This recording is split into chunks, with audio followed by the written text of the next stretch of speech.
Hi, welcome to my Fusion 360 tutorials. I last recorded a tutorial in how to use the line tool in the arc tool while in sketch mode. Typically, you sketch something, but then it needs to turn into a 3D object because we use Fusion 360 to create 3D objects. So while I was talking, I double-clicked this sketch one so I could come back into sketch mode.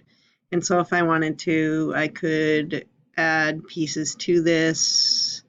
I could add a rectangle there. If I wanted to get rid of the line in between them, I could use the trim tool.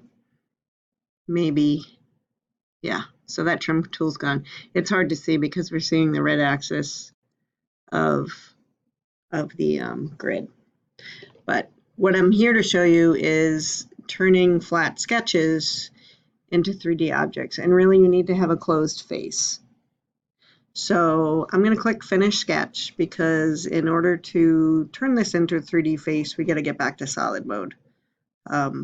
So I'm going to finish the sketch, and then remember you can use this navigation block to see different views. I'm going to keep it on the top because I want to point something out. Now there's two different ways to turn a flat sketch into a 3D object. One is this Extrude tool, which is located under the Create menu, but often on the icon toolbar. And the other is the Press Pull tool.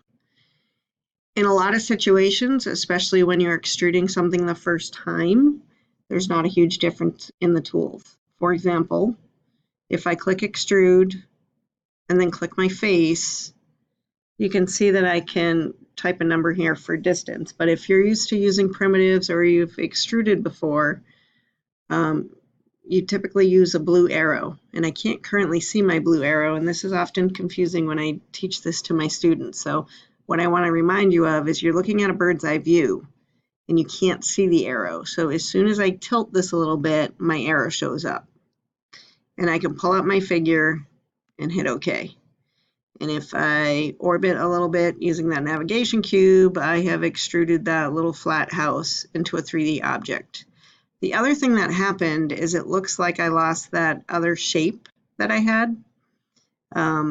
It didn't go away, it just gets hidden. So a lot of times when you manipulate sketches and end up creating a solid object, it'll hide the other drawings that you had in your sketch, and it's easy to get back. First, you have to make sure your sketch folder is expanded open, and then you want to click this little eye. Right now it's in hide mode. So when I click that, it shows. And I'm not sure how well this is going to extrude because it's got a little bit of a line here, so that might give us a little bit of an imperfection. But I'm going to take the Press Pull tool this time. And when I click that, virtually the same thing happens. In fact, this says extrude. So it is the same thing, and I'm just going to pull that up straight and hit enter, and you can see I now have two 3D figures. And so because both of these tools initially just extrude flat figures, I want to take a moment to show you how they're different. The other thing I want to point out, you may not have noticed at the beginning of the video, but when I had my sketch showing, I didn't have any bodies. As soon as I extruded that, I ended up, once you extrude, it actually turns it into a body. So we now have bodies underneath our bodies folder. I'm going to highlight body 2, this thing here, and right click and move it out of the way. Whoops. So we're not going to be working with that. And I click OK.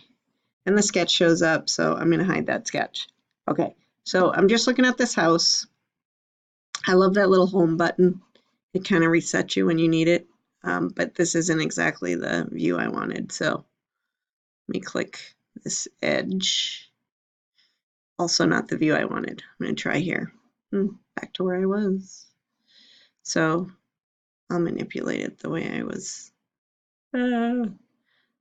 Sorry if I'm making you dizzy. Okay, this is sort of the view I wanted.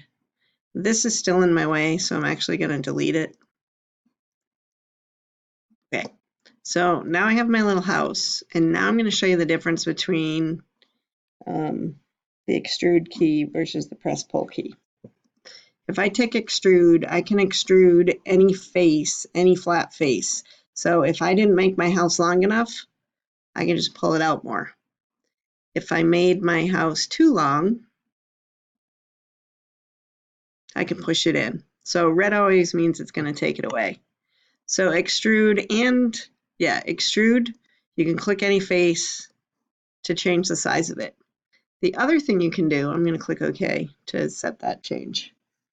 If I click a face over here and pull it out, it extends only that face. So whereas before I had this and it just had a little part of the roof, if I decide I want to add an extension to my house, then when I extrude from this side, it takes it as that whole face I was doing and just pulls it out. So that's what it does there. I'm going to undo that because I want to, this will now really show you the difference. If I go to press pull and do the same thing, so I'm going to click this face, if I pull that out, it ends up remembering that little part of the roof and extending it down towards the roof. So it doesn't keep the original face intact with the extrude button. It keeps the size of my original face the same and just pulls it straight out. With press pull, it's basically lengthening that side, but keeping in mind this second plane it was attached to. So you won't really see it here because it's not attached to any other plane. So if I press pull this side out, it pretty much works the same way as the extrude. It's actually called offset face. If I were to push this side down, it's going to be affected by its surrounding faces. See, let me turn that a little bit.